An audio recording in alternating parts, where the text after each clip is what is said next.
صورت اس وقت کیا ہے؟ یورپ اور امریکہ سے آپ مشرق کی طرف آئیے، پہلے عالم عرب ہے، عرب مسلم ورلڈ.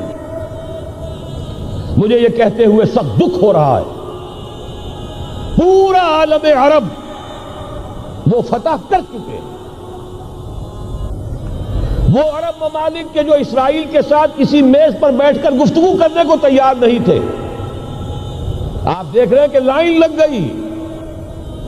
کبھی صرف انور سادات نے ریکگنائز کیا تھا، پوری دنیا میں شور مچا تھا، اس پر لعنت ملامت ہوئی تھی. اب تو ایک ایک کر کے، وہ شاہ حسن ہو چاہے شاہ حسین ہو، اب تو وہاں سے ویزے ختم ہو رہے ہیں. سعودی عرب اور امارات، انہوں نے جو کچھ کاروباری بندشیں لگائی ہوئی تھی وہ ختم کر دی گئی، ان میں نرمی پیدا کر دی گئی.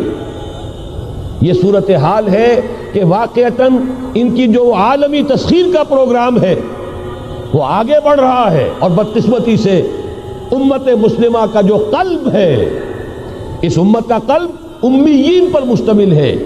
هو الذی بعث فی الامیین رسولا منہم یتلو علیہم آیاتہ ویزکیہم الی آخر الآیہ.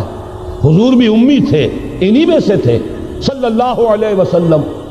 لیکن آج وہ قلب جو ہے عالم اسلام کا، وہ یہودیوں کے شکنجے میں کسا جا چکا ہے. فرش التراب يضمني وهو غطاء. بہرحال انہوں نے ابھی حال ہی میں پوپ سے بھی ایک فتویٰ حاصل کر لیا ہے کہ یہودیوں پر جرم نہیں ہے، الزام نہیں ہے مسیح کو سولی دینے کا. تاریخ بدل گئی. جو 1900 برس تک ایک تاریخ چلی آ رہی تھی، بیک جنبش قلم پوپ صاحب نے انہیں اس ذمہ داری سے بری. اور آپ نے دیکھا ہوگا حال ہی میں اسحاق ریبین جب یہ واشنگٹن سے واپس آ رہا تھا، جب کچھ وقفہ پڑ گیا تھا، جو مصالحت کی گفتگو ہو رہی تھی پی ایل او کے ساتھ، تو واشنگٹن سے واپس آتے ہوئے پوپ سے مل کر آیا ہے. اب ویٹیکان نے تسلیم کر لیا ہے اسرائیل کو، اور اس کا اب سفارت خانہ ویٹیکان کا یروشلم میں کھلنے والا ہے. میری اس پوری گفتگو کا حاصل کیا ہے؟ انہوں نے 3 pronged اٹیک کے ذریعے سے یورپ کو اور یورپ کے ساتھ اب امریکہ، ان دونوں کو اپنے شکنجے میں کش لیا ہے، فتح کر چکے. یہ وہ بات تھی جو علامہ اقبال اس صدی کے آغاز میں دیکھ آئے تھے، فرنگ کی رگے جہاں پنجے یہود میں ہے. وہ تو صرف ایک قوم تھی، جرمن قوم، جسے کچھ عرصے کے بعد احساس ہو گیا کہ یہودی کس شے کا نام ہے. نتیجتاً یہودیوں کے قول کے مطابق 60 لاکھ یہودیوں کو اس نے قتل کیا ہے. لیکن اس کے علاوہ، جس کو آج کل ویسٹ کہا جاتا ہے، وائٹ اینگلو سیکسن پروٹیسٹنٹس، ان کے اوپر مکمل تسلط ہے یہودیوں کا. وہ یہودیوں کے اعلی کار بنے ہوئے ہیں، سود کے ذریعے سے مالیاتی شکنجے میں جکڑا ہوا. فیڈرل ریزرو فنڈ جتنا بھی امریکہ کا ہے، یہ سرکاری بینک نہیں ہے، یہودیوں کے نجی ادارے ہیں. اور دنیا کی سب سے بڑی مقروض حکومت جو ہے وہ امریکہ کی ہے. یہودی قرض خواہ ہے اور امریکہ کی حکومت ان کی مقروض ہے. اسی لیے کہا ہے نکسن نے اپنی کتاب میں کہ کوئی پریزیڈنٹ نہیں ہے امریکہ کا جو یہودیوں کی رائے کے خلاف چل سکے. اس نے یہ بات کہہ دی اور لکھ دی، کھل کر لکھ دی، اپنی کتاب میں لکھ دی. بہرحال اس کے ضمن میں جو انہیں آخری کامیابی حاصل ہوئی، اعلان بالفور 1917، یہودی آباد ہونے شروع ہو گئے. اور اصل میں اسی کے لیے خلافت کو منسوخ کرایا گیا. سلطان عبد الحمید، اگرچہ یہ ترکی خلافت جو ہے مرد بیمار کمزور، پھر بھی وہ مسلمانوں والا جذبہ اتنا تھا، انہیں بڑی سے بڑی رشوت پیش کی گئی تھی. ظاہر بات ہے یہودیوں سے بڑھ کر رشوت دینے والا کون ہو سکتا ہے. جن کے ہاں ایسے بینکر ہوں جو 40 بلین ڈالر کا ایک چیک لکھ سکیں. پھر یہ کہ ان پر سیاسی دباؤ بہت ڈالا گیا.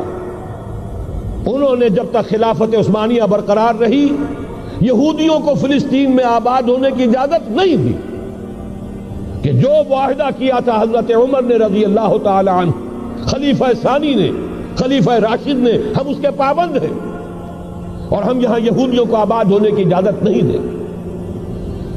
لہذا انہوں نے اس خلافت ہی کا بستر طے کرایا، اس لیے کہ نہ رہے بانس نہ بجے بانسری، نہ مسلمانوں کی وحدت ملی کی کوئی علامت دنیا میں باقی رہے اور نہ مسلمان کسی مسئلے پر جمع ہو کر کوئی موقف اختیار کر سکے. اعلان بلفور کے نتیجے میں آباد کاری شروع ہوئی. 1948 میں اسرائیل قائم ہو گیا، معجزہ ہو گیا. 1967 میں اس کی توسیع ہو گئی.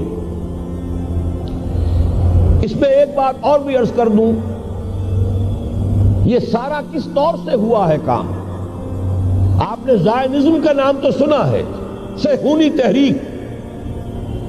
خود اس کا جو بابا آدم تھا، آرڈر آف الومیناٹی، 1776 یکم مئی یہ نظام قائم کیا وائساپ نے، اور اس نظام کے تحت فری میسنری اور lodges of the great Orient قائم کیے گئے. یہ سارا ہتھ کنڈا وہ ابلیسی نظام، اس کی تفصیل ایک کینیڈین آتھر نے لکھی ہے کتاب میں، پونز ان دی گیم. یہ سارا دھندا ایک شیطانی چکر ہے، ابلیسی چال ہے، اور اس کے ذریعے سے اسرائیل قائم ہوا اور اس کی توسیع بھی ہوئی 1967 میں.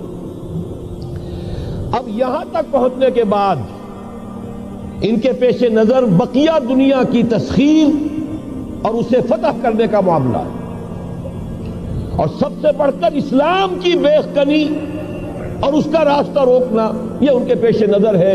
یریدون لیطفئوا نور اللہ بافواہہم. صورت اس وقت کیا ہے؟ یورپ اور امریکہ سے آپ مشرق کی طرف آئیے، پہلے عالم عرب ہے، عرب مسلم ورلڈ.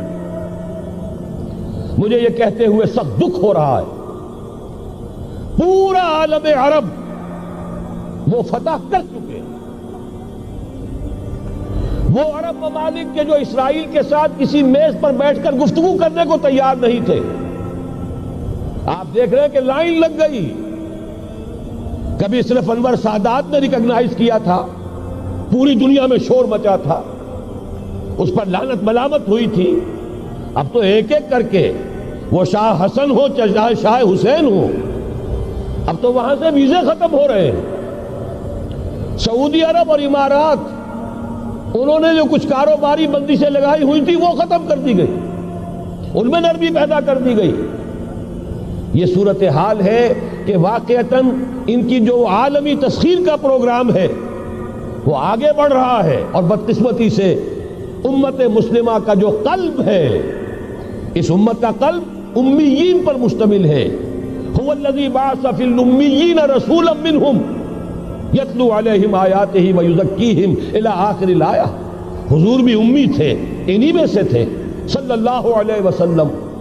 لیکن آج وہ قلب جو ہے عالم اسلام کا، وہ یہودیوں کے شکنجے میں کسا جا چکا ہے. اکثر وہاں کے جو حکمران ہیں امریکہ کے ایجنٹ ہیں، اسٹوڈیز. یہ حالات جہاں تک عالم عرب کا تعلق ہے تلخ حقائق ہیں جو بیان کر رہا ہوں، اس لیے کہ آپ کے سامنے رہنا چاہیے.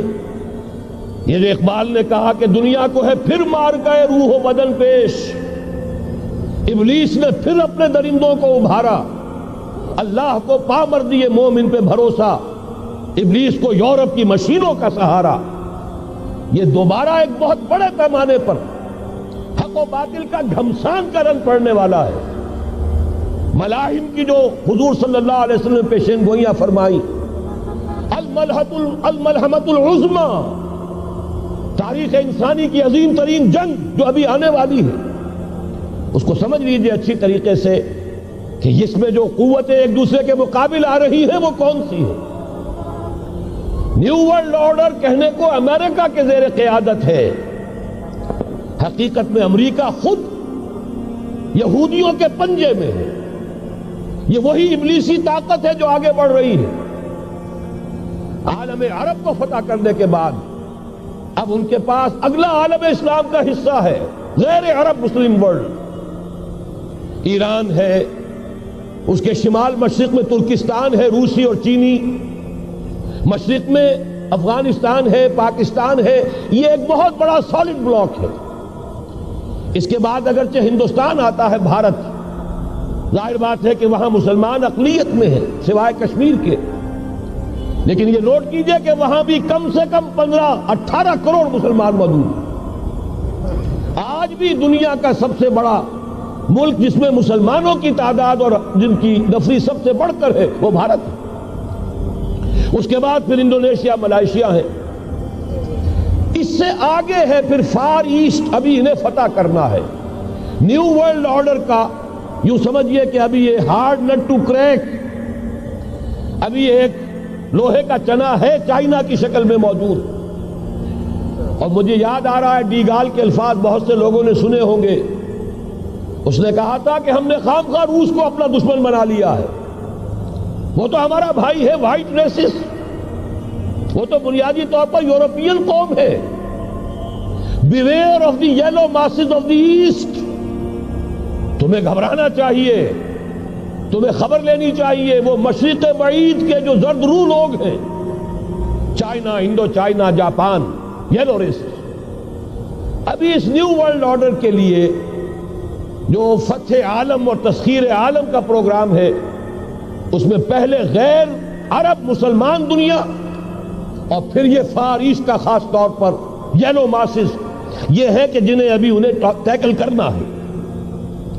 اور اسی لیے میں عرض کرنا چاہتا ہوں، حقائق ہمارے سامنے رہنا چاہیے.